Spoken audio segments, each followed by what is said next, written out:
कीर्तन 7वे पंचपदी अनुक्रम कीर्तनाचा अभंग। देवाची या द्वारी उभा क्षणभरी, तेने मुक्तिचारी साधी येल्या।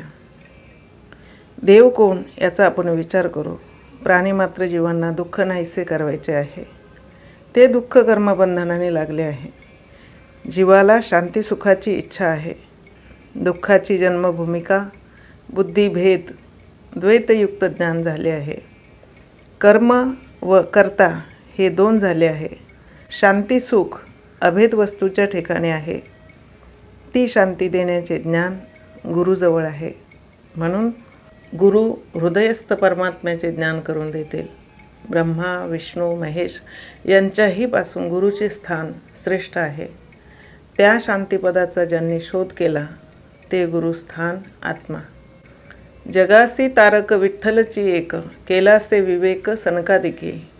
ते रूप ओळले पंढरीसी देखा, अद्वैताची शाखा तोडी येली। सनकादिकांनी जगाच्या तरणोपायाकरिता तारक स्थान निवडून काढले। ते विवेका वाचून सापडणार नाही, ते फार खोल आहे। ते ब्रह्मपद कोठे आहे तर सर्व ठिकाणी व्यापक आहे। त्या अद्वैताची शाखा तोडून पंचभूताच्या ठिकाणी तरणोपायाकरिता रोवून टाकले। पंढरी कोणती तर पंचमहाभूतात्मक देह व जी व्यापक वस्तू भरली आहे तो आत्मा विठ्ठल होय। काया ही पंढरी, आत्मा हा विठ्ठल।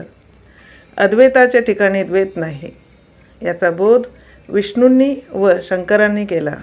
म्हणून अनादि स्वयंभू दोनच गुरु आहेत। बुद्धीच्या ठिकाणी फरक आहे। त्या भावनेची बुद्धी जगाच्या ठिकाणी नाही।